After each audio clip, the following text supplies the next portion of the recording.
بالله من الشيطان الرجيم بسم الله الرحمن الرحيم সম্মানিত উপস্থিতি আসসালামু আলাইকুম। আমরা যে পৃথিবী থেকে বিদায় নিব, আল্লাহ তাআলা কোরআনের ভিতরে বলে দিয়েছেন কুল্লু নাফসিন যায়িকাতুল মাউত।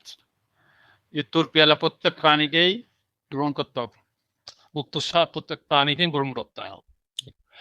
আর আমরা যখন এই দুনিয়া থেকে চলে যাই, আল্লাহ যখন আমাদেরকে নিয়ে চলে যায়, কবর আমাদেরকে কবরে যখন রাখা হয়, আর কবরে যাওয়ার পরে ফেরেশতা আসে, তো সেই সময়টা আমরা যদি প্রশ্নের উত্তর দিতে পারি, মান রব্বুকা মান দীনুকা মান নবিয়ুকা, তাহলে কিন্তু আমরা বেঁচে যাবো, আমরা জান্নাতি হয়ে যাবো।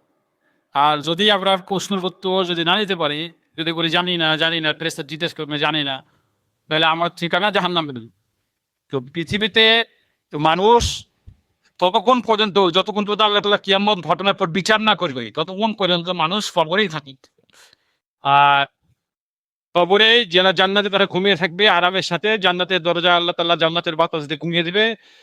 আর যারা জাহান্নামী হয়ে যাবে তাদেরকে আল্লাহ তাআলা জাহান্নামের মুখ খুলে দিবে, এখানে শাস্তি পাবে। তো আমাদেরকে পুরস্কার দেওয়া হয়েছে, এবং তিরস্কার শাস্তির জায়গাও বলা হয়েছে। আমাদেরকে দুটো পথই দেখানো হয়েছে।